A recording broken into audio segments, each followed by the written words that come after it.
논술바이블 기본편 워크북의 1강 문제 해설 강의를 한번 시작해 볼게요. 자, 일단 어떤 문제들이 있는지 한번 보도록 합시다. 제시문들을 한번 건너뛰고 문제들을 먼저 확인을 해볼게요. 자, 첫 번째 문제 1번은 간단한 단답형 문제, 그 다음에 뭐 제시문을 찾아내는 문제 이렇게 구성되어 있어요. 자, 첫 번째 문제는 제시문 1에서 과잉 정보에 해당하는 것, 이 과잉 정보가 뭔지 구체적인 사례를 찾는 건데 뭐 생각보다 어렵지 않았을 겁니다.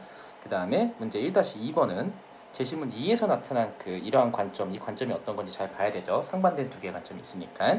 자, 그거랑 같은 관점에 해당하는 제시문 찾기. 그리고 마지막 문제 1-3번은 제시문 6에 있는 고용시장의 변화, 요거를 하나의 단어로 찾아서 제시문 4번과 5번에 있는 4번, 5번을 참고해가지고 하나의 단어로 정확하게 표현하는 것, 요걸 요구하는 문제였어요. 자, 그 다음에 이제 1-4번부터는 모든 제시문들 1번부터 7번까지 제시문들을 간단하게 요약하는 건데 한 문장 내지는 두 문장까지도 생각해 볼 수는 있어요. 그래도 일단은 한 문장으로 중심적인 내용만 요약하는 걸 요구하고 있습니다. 자, 그리고 2번 문제는 조금 긴 제시문이죠. 좀 긴 제시문을 300자 내외로 요약하라고 했어요. 300자 정도가 되니까 우리가 생각할 수 있는 건 한 문장에 50에서 60자 정도라고 한다면 뭐 대략 5문장, 6문장 좀 짧게 쓴다면 7문장까지도 할 수 있겠구나. 각각의 문장에서 어떤 요소들을 포함해야 하는지 이런 걸 한번 생각을 해볼 필요가 있겠어요. 자, 그러면 이제 1번부터 문제를 한번 볼게요. 제시문 1을 보고 정보 과잉에 해당하는 걸 찾는 건데 이건 생각보다 어렵진 않습니다. 제시문 1번을 한번 보도록 합시다. 자, 데이비드 생크는 더 많은 정보가 반드시 좋은 것인지에 대한 의문을 제기하며 불필요한 정보들 이런 게 지나치게 많이 유포되는 현상을 데이터 스모그라고 한다. 이렇게 표현을 하고 있죠. 뭐 크게 중요한 얘기 아니에요. 중요한 건 불필요한 정보들이 있구나. 이 정도만 이해하면 되고. 자, 인터넷의 발달로 정보 유통 속도가 빨라지긴 했지만 한편으로는 불필요한 정보나 허위 정보들이 마치 스모그처럼 가상 공간을 어지럽히고 정보 부족이 시달리던 과거와 달리 현대인들은 정보 과잉에 시달리고 있다. 자, 그러면 일단 우리는 여기서 1번의 답은 바로 확인할 수 있습니다. 1번의 답이 두 가지, 불필요한 정보랑 허위 정보가 된다는 걸 생각할 수 있겠죠. 자, 여기서 바로 제시문을 독해하면서 뭐 요약을 하기 위해서 기본적인 주장과 그 주장에 주장을 우리가 확실하게 해주는 근거를 찾아볼 수 있는데 일단 첫 번째 주장이 나타났죠. 이게 첫 번째 주장이라고 생각하면 돼요. 1번의 주장. 그러니까 첫 번째 주장 Q 하나가 나타났는데 Q1이 뭐라고 생각할 수 있냐면은 현대인들이 이 정보 과잉에 시달리고 있다. 요게 일단 하나로 확인할 수 있죠. 자, 그거에 해당하는 P가 어떤 거냐? 근거는 뭐다? 불필요한 정보가 많죠. 불필요한 정보. 그 다음에 거의 정보. 요런 것들. 얘가 많이 있다고 했으니까 얘가 그냥 근거가 돼가지고 얘를 결론 하나 내주죠. 그런데 또 그 다음 문장에서 진단하였다. 요 다음에 각종 매체들이부터 이제 다시 시작하죠. 매체들이 자신 앞에 던지는 수많은 정보들 중에서 불필요한 것들을 걸러내는 것들이 중요해졌다.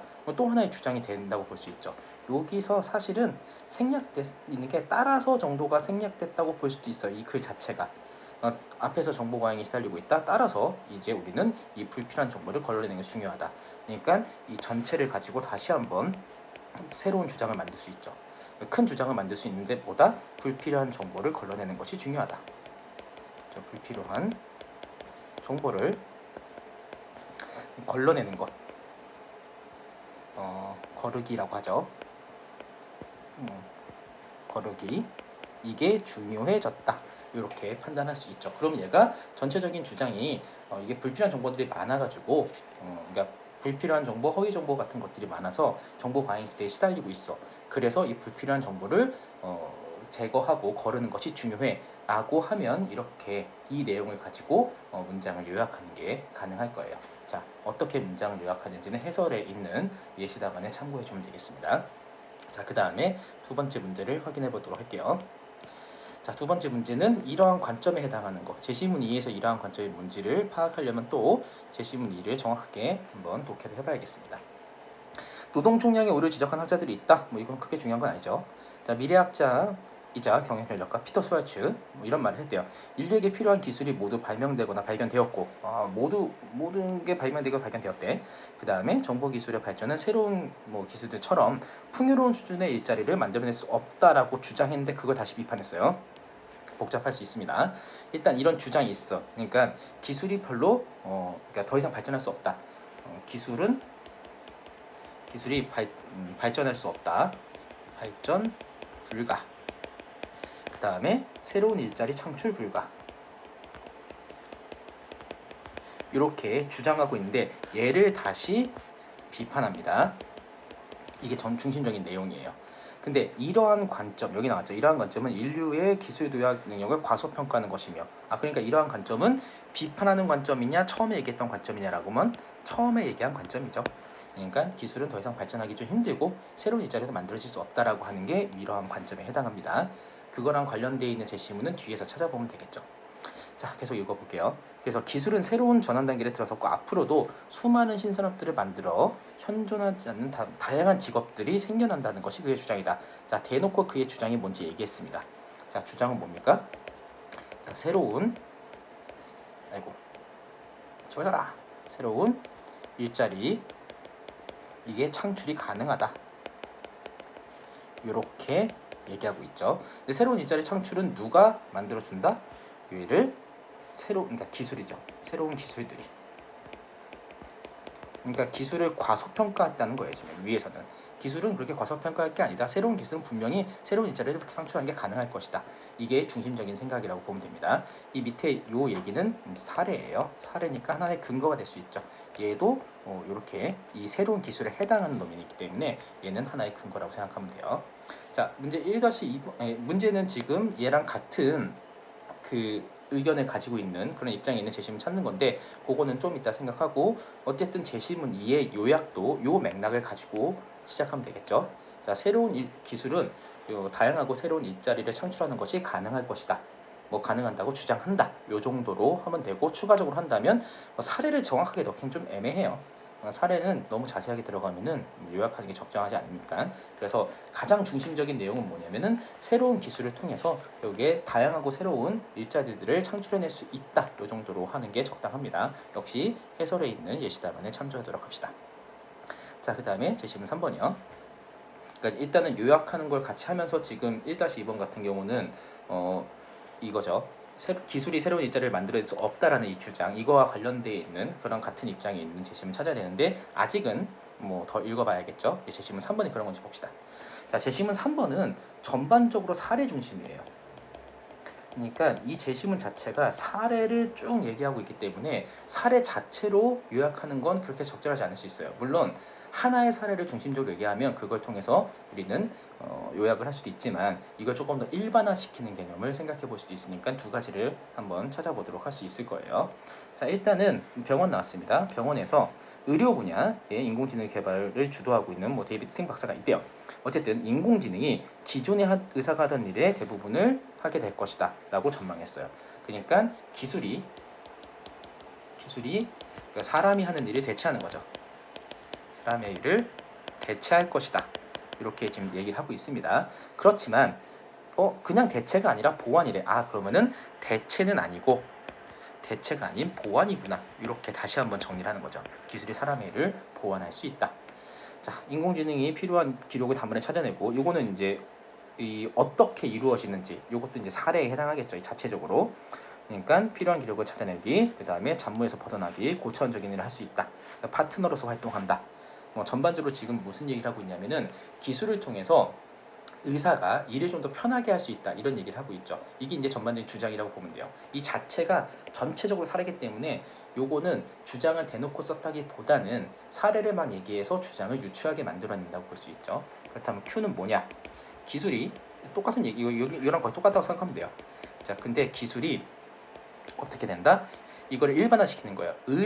아니면 의사가 하는 일, 의료 활동, 아니면 의료 분야 이런 것보다는 그냥 인간이 하는 일이니까 인간의 노동이라고 할 수 있죠. 인간의 노동을 보완하는 역할을 할 수 있다.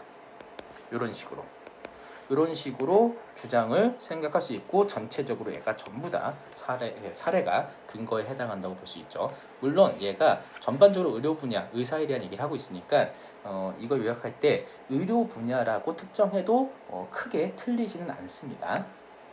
의료 서비스를 정확하게 지적할 수도 있고 아니면 의료 서비스 지적하는 게 아니라 일반화시켜서 기술이 인간의 노동행위, 고차원적인 노동행위까지 이거를 완전히 대체하는 것은 아니고 중요한 건 대체는 아니다라는 것도 써주는 게 좋겠죠. 대체하는 것이 아니라 보완하는 역할을 해서 긍정적으로 바라볼 수 있다. 그러면 제시문 2번에 이러한 관점, 아까 얘기했던 이러한 관점, 기술이 이렇게 발전 불가하고 일자리를 없애버릴 거다. 요거랑은 다른 의견이라고 볼 수 있죠. 자, 그러니까 아직은 답이 아니고 4번 제시문 3번에 역시 예시 답안은 해설서를 참고하도록 합니다. 자, 기술이 경제 성장에 미칠 긍정적 영향에도 불구하고 그 때문에라고 했으니까 요거 반대구나. 그러니까 긍정적 영향이 아니라 이제 부정적 효과에 대해서 얘기한다. 반드시 살펴보아야 한다. 대놓고 벌써부터 주장이 나왔죠. 그러니까 기술이 이게 뭔가요? 기술은 노동시장에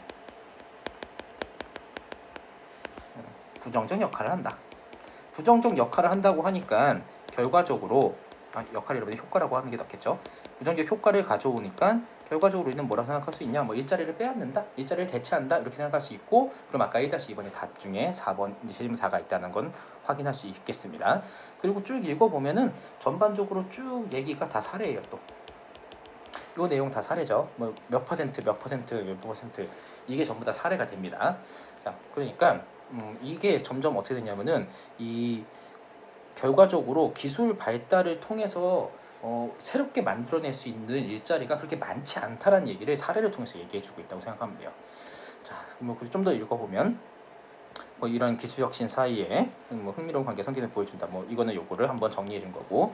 자, 최근에 여러 파괴적 기술 혁신은 생산성을 급격히 상승시켰다. 갑자기 긍정적 역할을 하네. 긍정적 얘기를 하는데 갑자기 그런데 역점 나왔죠. 다시 한번 재주장을 하겠습니다. 자, 기술 혁신은 노동력을 많이 필요한 재화가 등장하기보다는 노동력을 많이 필요로 하는 것보다는 어떻다? 노동자가 대체되었다. 그러니까 노동자가 대체된다는 얘기를 하고 있는 거고, 역시 이 사례, 요 사례가 결국에 요게 P에 해당해서 요걸 통해서 요런 주장을 하고 있는 거죠. 이렇게 판단해 주시면 되겠습니다. 그래서 여기에 4번이 일단 답이 된다. 요걸 한번 확인할 수 있죠. 자, 그 다음에 제시문 5번을 봅시다.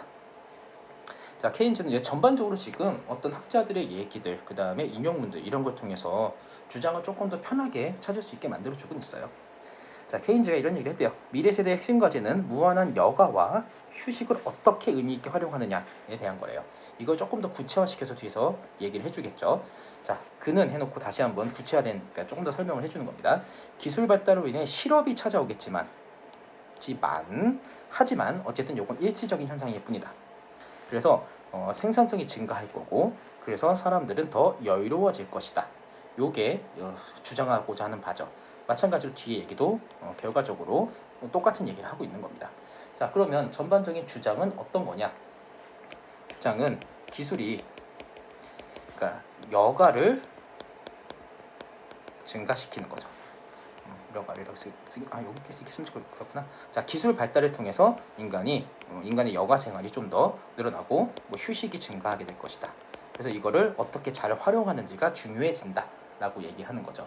그러니까 기술이 부정적인 것만은 아니다. 기술은 긍정적인 역할을 한다. 요 얘기예요. 여기서 우리가 하나 주목할 건 뭐냐면은 실업이 발생하지만 실업은 일시적일 뿐이다. 그러니까 부정적인 역할을 하는 것도 있겠지만 실업은 일시적인 것뿐이다. 이렇게 얘기하고 있다는 거.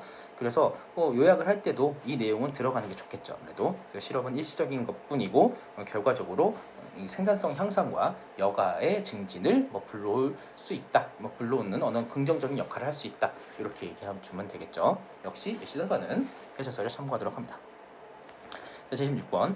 얘도 인용문이 되게 많아요. 지금 인용문이 여기 첫 번째 인용문 있고 두 번째 인용문 있고 그 다음에 세 번째 인용문 있죠. 얘가 다 주장을 담고 있다고 생각하면 됩니다.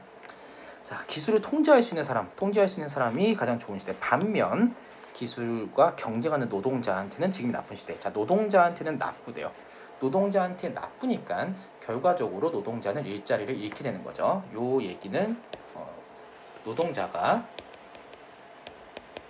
일자리를 상실하게 될 것이다. 이런 걸 일단 내포하고 있다고 볼 수 있습니다. 내용 다 필요 없어요. 일단 한나라한테 얘기도 있죠. 자동화로 인해 자신들에게 유일하게 남겨진 일도 하지 못하는 노동자로 가득한 사회가 도래할 가능성이 높아졌다. 그러니까 노동자들이 일을 할 수 없는 상황이 발생한다. 이런 거고, 마찬가지로 마지막 인용문도 부유하지만 생산성은 향상되지만 이 얘기예요. 모든 부가 로봇을 소유한 사람들에게 돌아간다. 소수의 사람들, 그러니까 소수에게 집중되는 현상이 나타나게 된다는 거죠. 자, 그러면 결과적으로 노동자는 일자리를 상실하고 통제할 수 있는 사람들한테는 좋은 거고, 부를 소수의 사람들만 소유하게 되고, 결과적으로 여기서 우리가 공통적으로 뽑아낼 수 있는 건 뭐다? 불평등이 나타난다. 이런 걸 이제 유추해낼 수 있어야 되겠습니다. 이게 굉장히 중요한 거예요. 근데 이 불평등은 누가 만들어낸다? 기술 발달이. 이렇게 생각할 수 있죠. 결과적으로 불평등한 사회가 도래하게 된다는 게 이 주장이라고 생각할 수 있습니다. 그리고 세 번째 문제 나오는 고용시장의 변화. 자, 고용시장의 변화. 고용시장이니까 사람들을 노동자를 어떻게 고용하느냐 이거죠. 노동자는 일자리를 상실하게 될 거라고 하는 이런 맥락을 우리는 찾아서 요거는 당연히 실업이겠는데 라고 생각을 할 수 있고, 자, 그러면 제시문 5에 보면은 실업 얘기 나왔죠. 제시문 4에는 정확하게 실업이라고 나와 있진 않지만 어쨌든 노동시장의 부정적인 효과를 불러온다. 노동자가 대체된다. 경우에 노동자가 대체되면은 기계로 대체되는 거잖아요. 대체가 기계로 되는 거거든요. 그러니까 실제로 노동자는 실업을 겪게 되겠죠. 그러니까 요 얘기 일단 부정적인 관점이고, 여기는 그럼 실업이 들어가겠네 라고 생각할 수 있습니다. 자, 마지막 게시문 7번이요. 자, 7번은 인류가 안고 있는 과제 해결을 해야 된대요. 이 해결을 위해서 정보통신 기술을 활용한다. 기술을 통해서 인류의 문제를 해결한다. 이게 첫 번째로 나와 있는 바로 주장입니다. 자, 여기는 그냥 사례예요. 그냥 얘기가 나온 거예요. 읽어보면 이렇게 하나 봐. 이렇게. 자, 그래서 과학기술의 시대에는 어떤 일이 벌였냐? 혁신적인 기술이 생산성을 향상시킵니다. 그래서 경제 규모가 확대됐어요. 이게 또 인류 문제를 해결할 수 있는 단초가 되는 거겠죠. 그러니까 이런 것들을 통해서 기술 혁신, 얘가 좀 잘 써봅시다. 예쁘게. 기술 왜 안 돼? 기술 혁신, 얘가 생산성을 향상시켜요. 그러면 결과적으로 향상시켜요. 경제 규모가 확대됩니다. 요걸 통해서 우리는 어떤 이런 문제들도 해결할 수 있다. 인류의 문제들을 해결할 수도 있다. 이런 식으로 판단할 수 있죠. 요 얘기를 그대로 전체적인 내용은 어차피 이거니까 얘를 잘 간단하게 정리해서 하나의 문장으로 완성을 해주면 되겠어요. 자, 요약하는 게 조금 어려운데 항상 중심적으로 얘기할 것, 그 다음에 그대로 사례를 갖고 오는 게 아니라 일반화시키면 어떻게 일반화시킬 수 있는가, 이런 거를 생각해가지고 단순한 문장으로 만드는 연습을 하고, 일단 스스로 만들어 본 연습한 다음에 예시답안을 보고 똑같이 찾았는지 아니면 중심적인 내용을 잘못 찾았는지 이런 거를 잘 한번 구분을 해봐요. 그리고 나서 다시 한번 예시답안처럼 어떻게 써야 하는지를 꼭 복습을 하면 좋겠습니다. 자, 연습을 하면 되고, 그 다음에 이제 문제 2번이요. 얘는 이제 어떤 내용들을 우리가 담을 건지를 잘 판단해줘야 되는데, 내용이 길으니까 몇 가지 주장들이 막 여러 가지로 나타날 수 있거든요. 그런 것들을 한번 천천히 찾아보면 좋겠어요. 자, 하나의 자료군으로부터 항상 둘 이상의 이론적 대안이 구성될 수 있다는 것은 그동안 과학 철학자들이 되풀이하여 주장해온 것이다. 그렇대요. 둘 이상의 이론적 대안이 구성될 수 있대요. 이때 일단은. 그럼 가봐. 자, 과학의 역사를 보면 이러한 일은 새로운 패러다임 발전 초기 단계에 비교적 쉽게 일어난다. 우리가 그 독해할 때 항상 생각하는 게 반복되는 핵심어가 뭔지 찾아야 되죠. 지금 보면은 패러다임이 되게 많이 나오고 있거든요. 이게 핵심어는 패러다임이다 라는 거 읽어본 사람은 알 겁니다. 패러다임이라는 게 반복되고 있으니까 이게 핵심어예요. 자, 그러나 이러한 초기 단계를 지나 특정 패러다임이 확고히 형성되면 그러한 대안을 고안하는 걸 거치하지 않는다. 그리고 아주 지극히 특수한 경우에만 일어난다. 자, 그러나 이유가 주장하고 싶은 바죠. 그러니까 패러다임의 변화가 쉽게 일어나지 않는다. 요 얘기를 하고 싶은 거죠. 이게 첫 번째 주장이라고 볼 수 있습니다. 패러다임의 변화는 그렇게 쉽게 일어나는 것은 아니다. 자, 다음에 무슨 얘기를 하나 볼게요. 하나의 패러다임이 제공하는 도구들이 패러다임이 규정하는 문제들을 풀 수 있다고 증명되는 한 과학은 최고 속도로 발전한다. 그러면은 일단 왜 변화하지 않는가? P에 해당하겠죠. 왜 변화하지 않는다? 발전하니까. 이게 과학을 발전시키니까. 그러니까 굳이 변화시킬 이유를 찾지 않겠죠. 그 다음에 확신하게 적용함으로써 심도 있는 작업 탐구를 수행한다. 그러니까 과학이 발전하고 그 다음에 적용도 잘할 수 있고 탐구의 심도도 깊어집니다. 이런 것까지.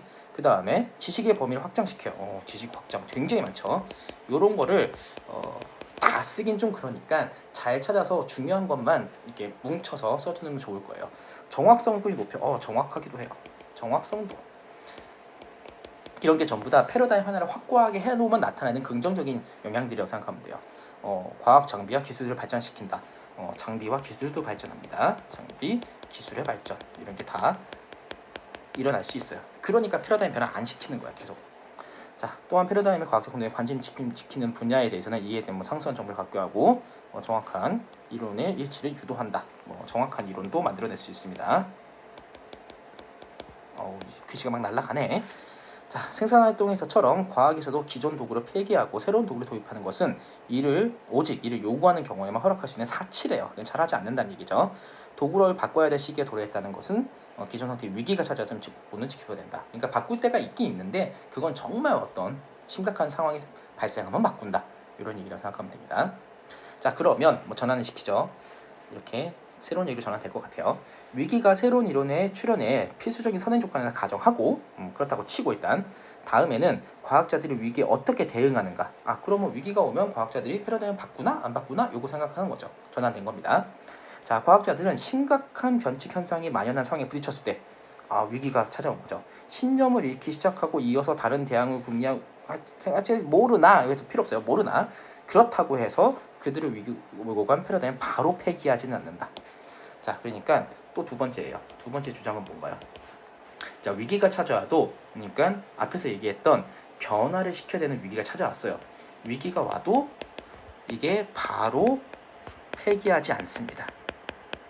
그러니까 패러다임을 바로 폐기하거나 바로 교체하지 않아요.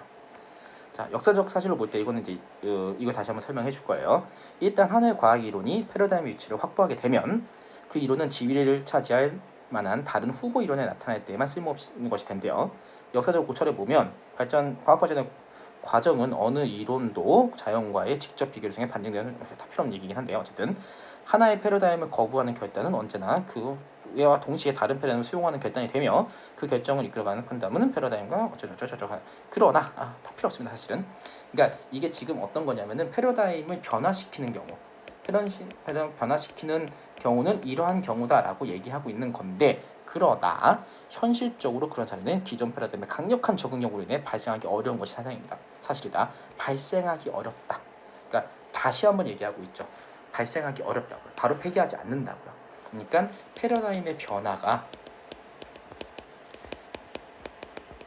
이 패러다임 변화가 잘 일어나지 않는데 똑같이 잘 일어나지 않는다는 얘기를 한 번 더 하고 있는데 이게 어떤 것에 의한 거냐면은 위에서는 장점을 얘기하고 있죠. 이런 장점들 때문에 변화가 쉽지 않다. 근데 밑에서는 뭐냐면은 실제로 바꿔야 되나 뭔가 잘 안 맞는데 라고 해도 과학자들이 이걸 거부합니다. 과학자들이 거부했다는 거예요. 이렇게 가야겠구나. 과학자들이 결과적으로 이거를 거부하는 거죠. 그래서 왜냐하면 강력한 적응력이 발생했기 때문에 이게 이렇게 하면 되겠죠. 기존 패러다임에 대한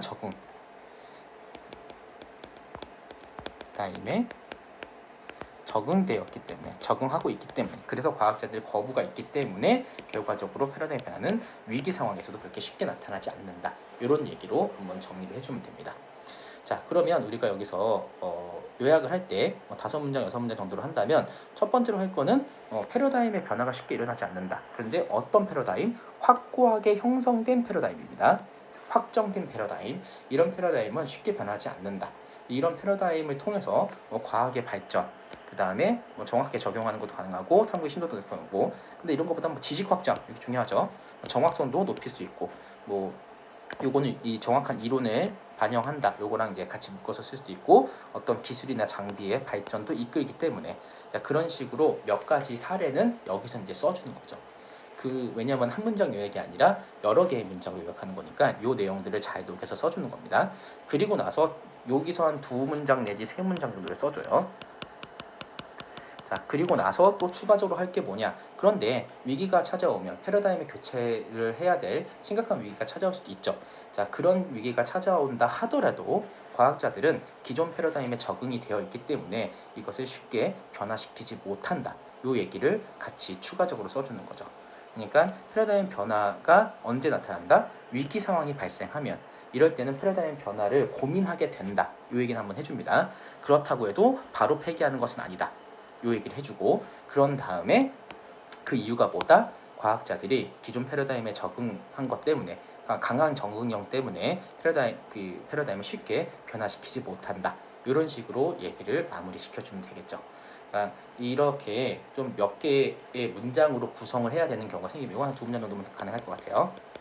자, 이렇게 몇 개 문장으로 구성을 해야 된다고 생각하면 각각의 문장 안에 어떤 요소를 넣을지, 주장과 근거를 어떻게 넣을지, 이 경우에는 근거를 좀 더 다양하게 쓸 수 있겠네, 아니면 주장을 조금 더 자세하게 설명해야겠네, 이런 것들을 우리가 선택을 하는 거예요. 그런 맥락으로 이 제시문들을 분석한 다음에 어떤 문장들로 정리해야 될지는 역시 우리 해설서 여행의 예시답안을 통해서 한번 잘 정리를 해보도록 합시다.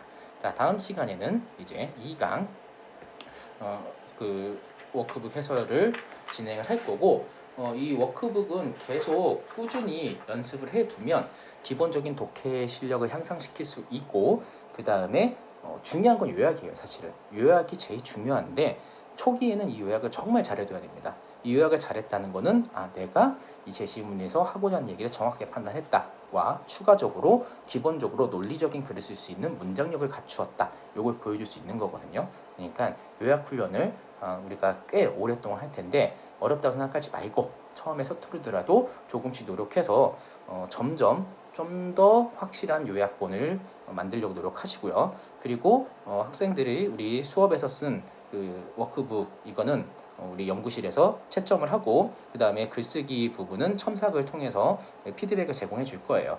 수업 시간에 다시 그걸 받아서 어떤 점이 내가 잘못됐었는지 이런 걸 잘 찾아보도록 하고, 그 다음에 질문이 있으면 수업 시간에 항상 수업을 박 교수 선생님한테도 질문하고 저한테도 질문을 하고 하면서 빨리 이 요약을 정확하게 해내는 것, 그 다음에 독해를 정확하게 완성하는 걸 한번 잘 만들어 보도록 합시다. 자, 수고했고 우리 수업 시간에 만나요.